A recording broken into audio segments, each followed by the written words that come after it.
सम्माननीय सभामुख महोदय, 2082-83 का निमित्त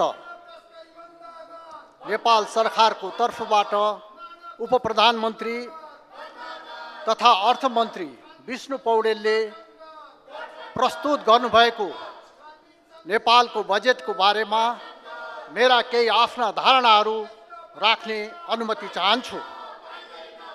सभामुख महोदय, मेरो विचारमा यो बजेटले मुलुकको वर्तमान आर्थिक यथार्थता, जनअपेक्षा र दीर्घकालीन सुधारलाई सम्बोधन गर्ने स्पष्ट सङ्केत गरेको छ। यो बजेटले निर्धारण गरेका प्राथमिकता र लक्ष्य उपयुक्त छन् भन्ने धारणा म यहाँ राख्न चाहन्छु। बजेटले उद्देश्यमा राखेको छ उच्च, दिगो एवं फराकिलो आर्थिक वृद्धि दर हासिल गरी गरिबी निवारण गर्ने, उद्यमशीलता, विकास र सार्वजनिक तथा निजी लगानी विस्तार गरी रोजगारी सृजना गर्ने। प्राथमिकतामा बजेटले राखेको छ उद्यमशीलता, रोजगारी, उत्पादन तथा उत्पादकत्व अभिवृद्धि, प्रतिफल युक्त गुणस्तरीय भौतिक पूर्वाधारको रूपमा लगानी विस्तार, सामाजिक क्षेत्रमा गुणस्तरात्मक सुधार। यी कुराहरू लक्ष्य र प्राथमिकताको रूपमा राखेको छ। यी लक्ष्यहरू हाम्रा देशका आकांक्षाहरू हुन् र यिनीहरूलाई प्राप्त गर्न त्यति सहज छैन। नेपालको राजनीतिमा गहिरो प्रभाव पार्ने दुईटा ठुला राजनीतिक दल नेपाली कांग्रेस र एमाले निर्माण गरेको यो सरकार जो स्थिरता र विकासका निमित्त अग्रसर छ, त्यो सरकारले ल्याएको अहिलेको जुन बजेट छ, यो बजेट यथार्थमा उभिएको हुनाले जनताका आकांक्षाहरूलाई परिपूर्ति गर्नका निमित्त समयबद्ध हिसाबले, चरणबद्ध हिसाबले अगाडि बढेको हुनाले म यो बजेटको समर्थन गर्न चाहन्छु। यो बजेटले जुन लक्ष्य र जुन उद्देश्य निर्धारण गरेको छ, यो लक्ष्य र उद्देश्य निर्धारण गर्न त्यति सहज छैन। सभामुख महोदय, हाम्रो मुलुकको सधैँ अर्थतन्त्रले भोगेको अहिले पनि ती समस्याहरू यथावत छन्। न्यून आर्थिक वृद्धि दर, उच्च बेरोजगारी, बाह्य घाटा यथावत छन्। राजस्व असुलीको समस्या यथावत छ। पुँजीगत खर्च गर्ने कुरा यथावत छ र यी कुराहरूलाई हामीले जबसम्म प्रतिबद्धता व्यक्त गरेर मात्रै होइन, कार्यान्वयन गरेर देखाउन सक्दैनौँ, तबसम्म मुलुकले र बजेटले हासिल गर्ने जुन लक्ष्य हो, त्यो लक्ष्य गर्नका निमित्त कठिनाइ हुन्छ। त्यसैले म सभामुख मार्फत, सम्माननीय सभामुख मार्फत अर्थमन्त्रीजीलाई ध्यान आकर्षण गराउन चाहन्छु। अहिलेको बजेटको कार्यान्वयनतर्फ खास गरेर अर्थमन्त्री र सरकारको ध्यान जान जरुरी छ।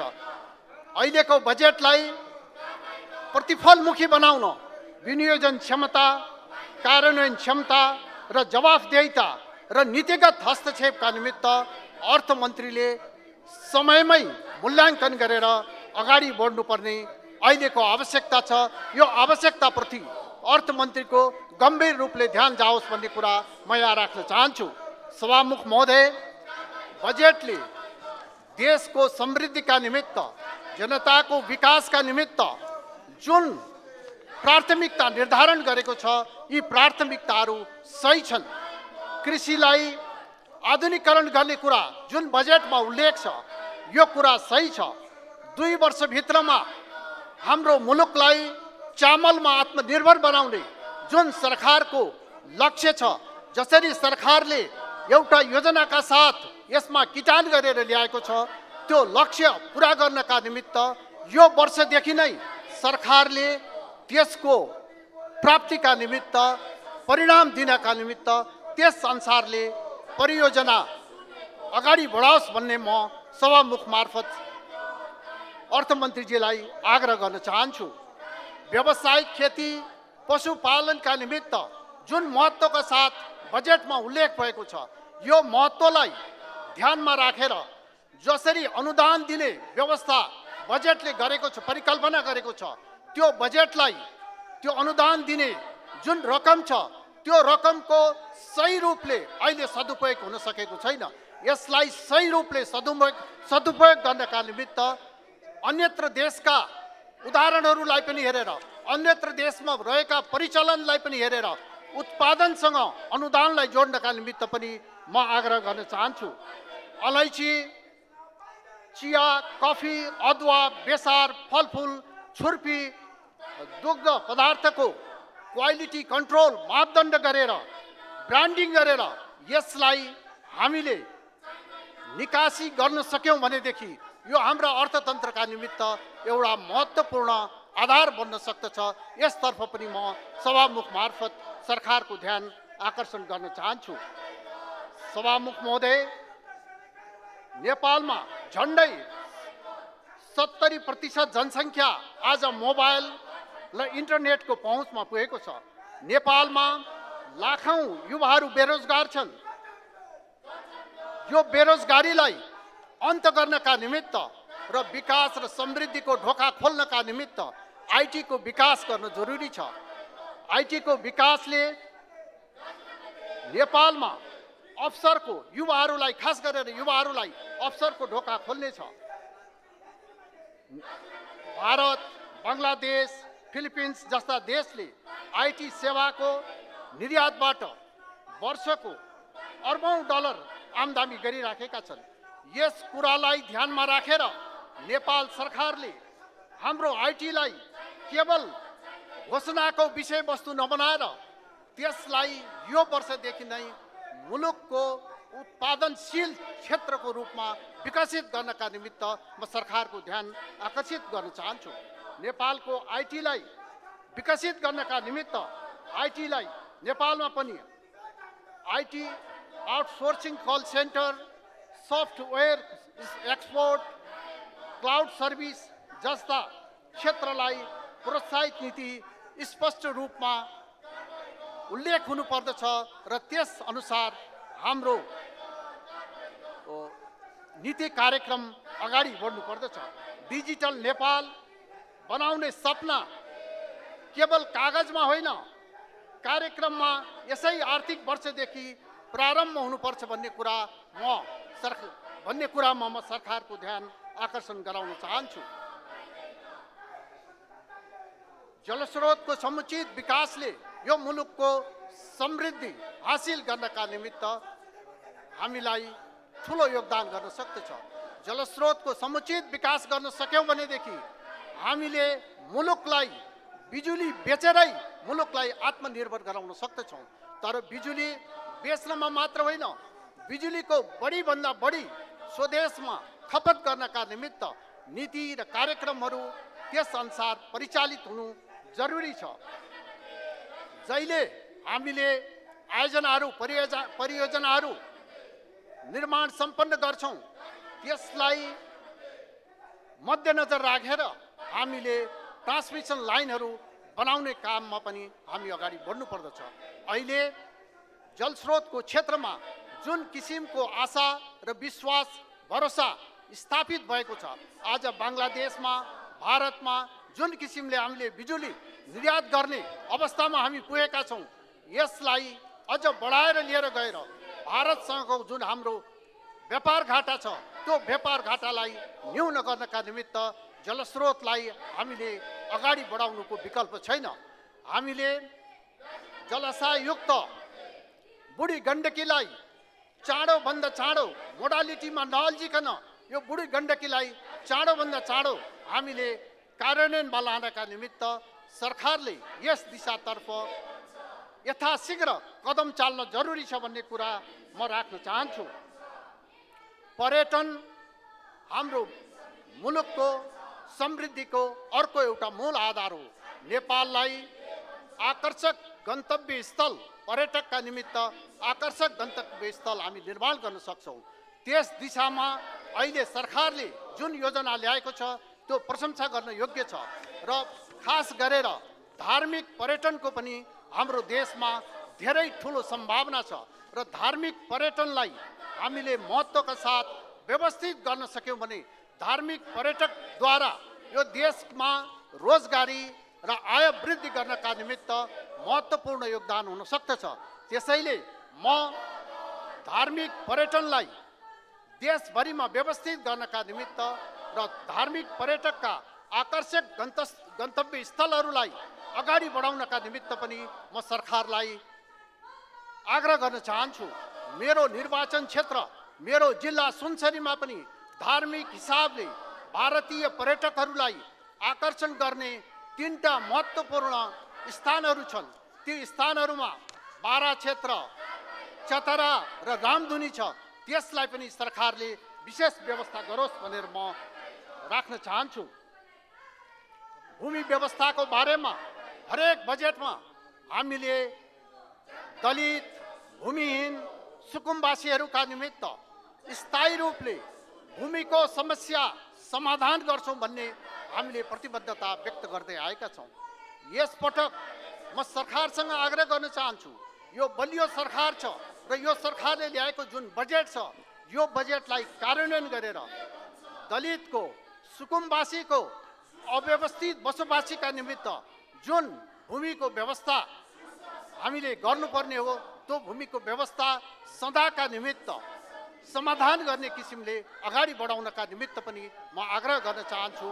सुनसरी जिल्लामा पनि भूमि समस्या चर्को रूपले छ, त्यतातर्फ पनि सरकारको ध्यान आकृष्ट गर्न म चाहन्छु। दलित समुदाय जो आज पछाडि परेको छ, दलित समुदायलाई अगाडि बढाउने राज्यको दायित्व हो।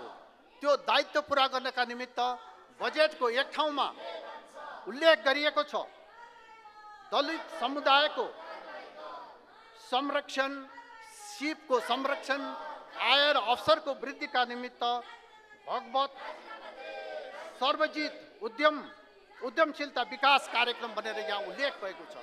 यो कार्यक्रम उल्लेख मात्र नहोस्, दलितहरू जो हाम्रा मुलुकका अमूल्य निधिहरू हुन्, आज परिस्थितिले उनीहरू पछाडि परेका छन्। उनीहरूको उत्थानका निमित्त यो कार्यक्रमलाई प्रभावकारी रूपले यसै वर्षदेखि अगाडि बढाएर यो कार्यक्रम उदाहरणीय कार्यक्रमको रूपमा प्रस्तुत गर्नका निमित्त सरकारलाई म आग्रह गर्न चाहन्छु।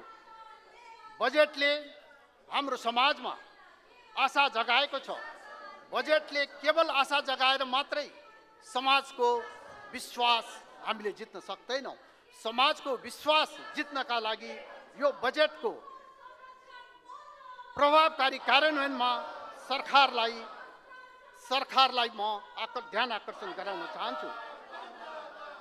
बजेटलाई प्रभावकारी कार्यान्वयन गर्न सके मात्रै लक्षित आर्थिक तथा सामाजिक उपलब्धिहरू हासिल हुने हुँदा मुलुकलाई समृद्धिको मार्गमा अगाडि बढाउन प्रभावकारी कार्यान्वयनका निमित्त बजेट पारित भएको हप्ता दिनपछि बजेटलाई प्रतिफलमुखी बनाउन, बजेटलाई अगाडि बढाउनका निमित्त अर्थ मन्त्रालयले काम अगाडि बढाओस् भन्ने कुरा म राख्न चाहन्छु।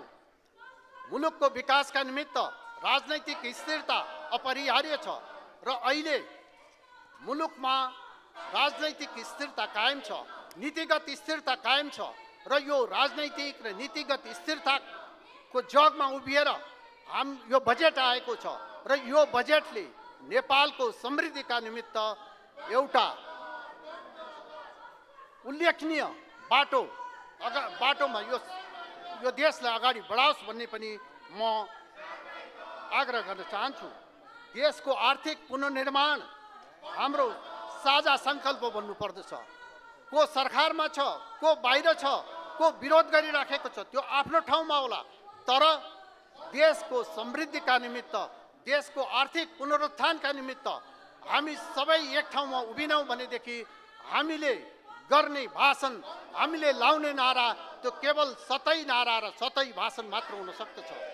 सम्माननीय सभामुख महोदय, म सभामुख महोदय मार्फत राष्ट्रिय स्वतन्त्र पार्टीका साथीहरूलाई म आग्रह गर्न चाहन्छु, एउटा जनप्रतिनिधिको हैसियतले, देशको जिम्मेवार नागरिकको हैसियतले म आग्रह गर्न चाहन्छु, यदि तपाईहरू परिवर्तनका निमित्त, परिवर्तनको सोच लिएर तपाईहरू संसदमा उपस्थित हुनुहुन्छ भने तपाईहरू आफ्नो एजेन्डा स्थापित गर्नका निमित्त बजेट जस्तो महत्त्वपूर्ण कुरालाई अवरोध गरेर होइन, तपाईका बजेटका प्रति के धारणा हो त्यो धारणा राखेर तपाईँ अवरोधलाई खुलाएर तपाईँ आफ्ना धारणा इस्टाब्लिस गर्नकातिर लाग्नका निमित्त पनि म आग्रह गर्न चाहन्छु। बजेटको मागलाई, बजेटको छलफलको विषयलाई यस किसिमबाट अवरुद्ध गरेर हामीले देश र जनताको पक्षमा परिवर्तन गर्ने केवल नाराको कुरा मात्र हुन सक्छ।